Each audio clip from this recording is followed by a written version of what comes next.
There's nothing like being crouched over in the fetal position in front of the porcelain god, the toilet, sweating in a cold sweat, shivering all in the same time, throwing up, and having pain in your bones and aching all throughout your body, experiencing the withdrawals of heroin. Nothing. I mean, it's indescribable until you felt it, and then when you feel it, you want more, so that you don't have to feel it anymore. It's intense. It's really bad. A drug that was an ultimate taboo, especially in my community, growing up in a Persian family household, to two parents that were, doctors and physical therapists, to even think of their son doing heroin. I never would have thought that I was going to do it myself. I was growing up as a young kid in a school where we, were anti-drugs. I didn't want to ever use, and so when I started to experiment and I got into smoking weed, which for me was a gateway drug. I mean, it started with weed, it started with alcohol, and they took me into other drugs. When I got into doing more serious drugs, I remember heroin was one that I was most fearful of, but I wanted to try it because I wanted to see what it felt like. I wanted to get out of right here, right now, and that is exactly what happened. And obviously, what happened for me in my experience with heroin was the first couple of times that I tried it, the taste that I would get in my mouth from smoking it made me realize why it's so addictive. And then also just using it continually, I couldn't get enough. It was captivating. I'm talking like a lot of people describe it as the ultimate euphoria, and truly it really is. I mean, it's a feeling that, again, it's indescribable. It's nothing that I want anyone to go out and try if you haven't tried it, because when you get it in you, you just want to keep going and going and going. And it puts you in a state of bliss, but the type of bliss that's very temporary.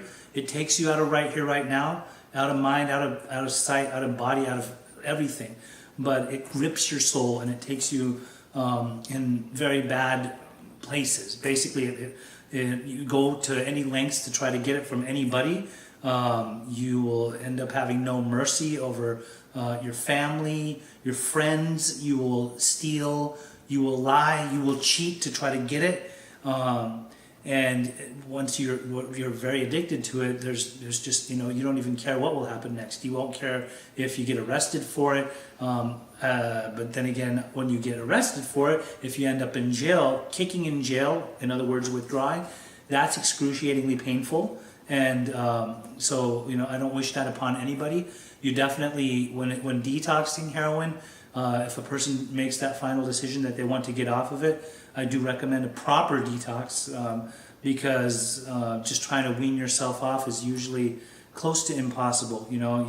It's best to get off of heroin with the help and assistance of either a doctor or a detox or somebody who's a medical professional that could help you get off of it appropriately, because there are comfort meds and the type of medications that can get you off of it without having to endure too much pain. Now, what really gets me is when I was using heroin, I thought that it was just going to be, a small experimental phase, and before I knew it, I was engulfed. I was doing it all the time. I was always going after it.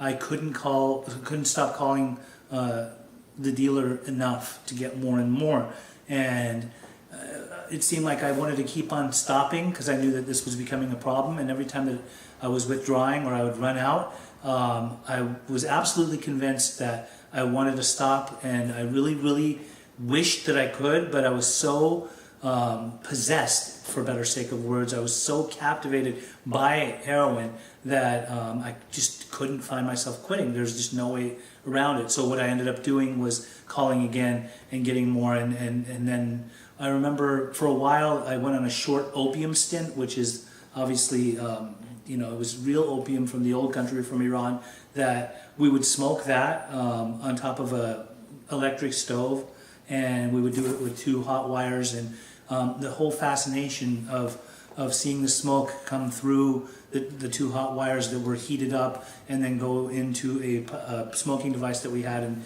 that whole part of chasing the dragon and just going after it and feeling that high was captivating. Again, now the difference between that is that when I would smoke that, I thought that it's a lot different than heroin, because heroin was instantaneous, opium was more of a body high.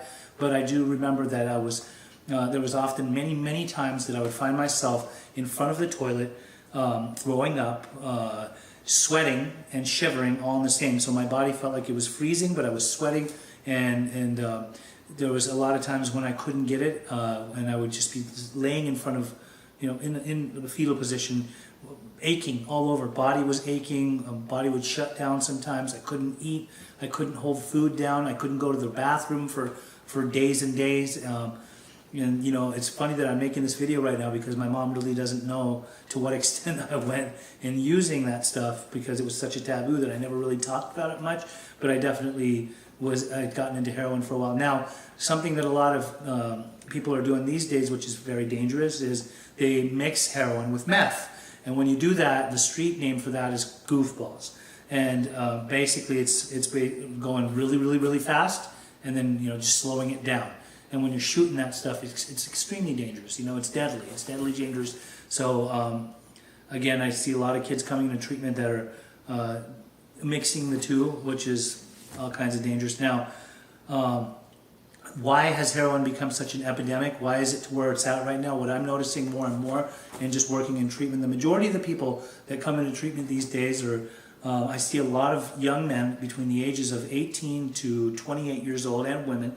And I'll, when I'm first introducing myself to them, I'll say, "What's your DOC, drug of choice?"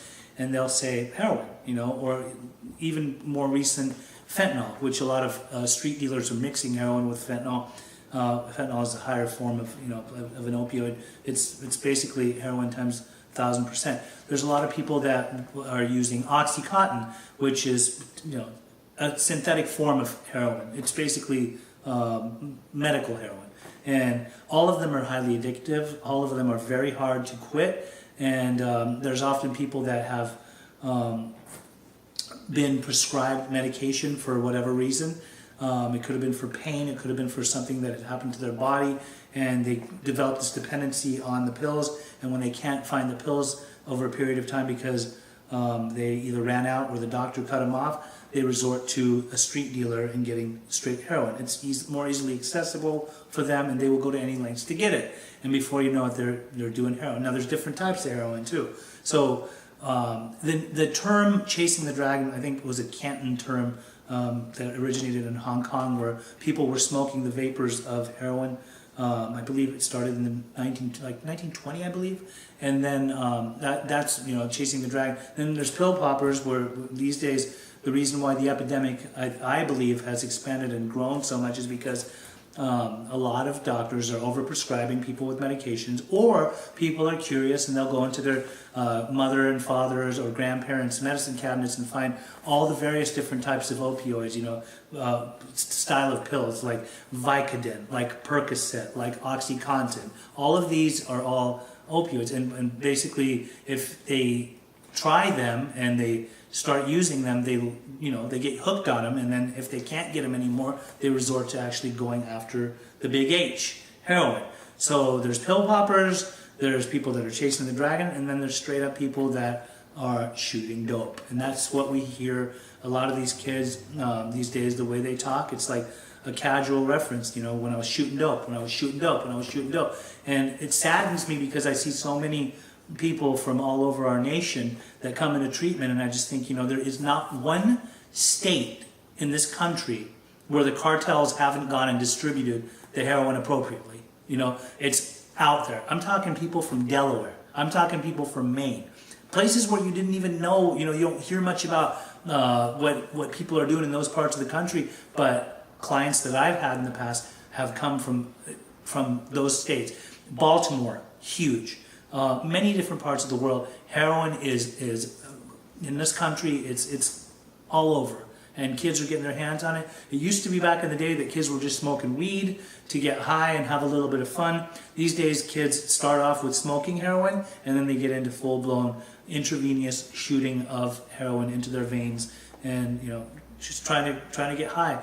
And I've seen a lot of deaths as a result of heroin. I've seen people that have been shacked up in a bathroom with complete abscess, like with wounds all over their bodies.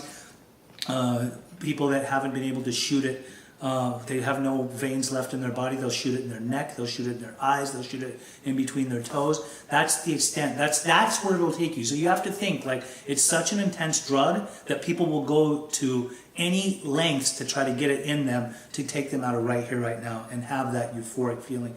And you'll often notice that a heroin addict will nod out in strange places. They sometimes will have a cigarette dangling out of their hands, and that cigarette will burn right through their shirts or their coats or whatever. There will be a lot of burn marks from cigarettes because they're nodding out all over the place. And that's what happens when a heroin addict does heroin. They nod out, and because they're in that state of euphoria to the point where they just go into like this deep sleep, and often they don't come out of that sleep.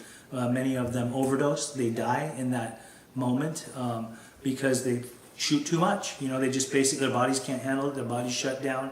Their breathing shuts down, and they overdose on heroin.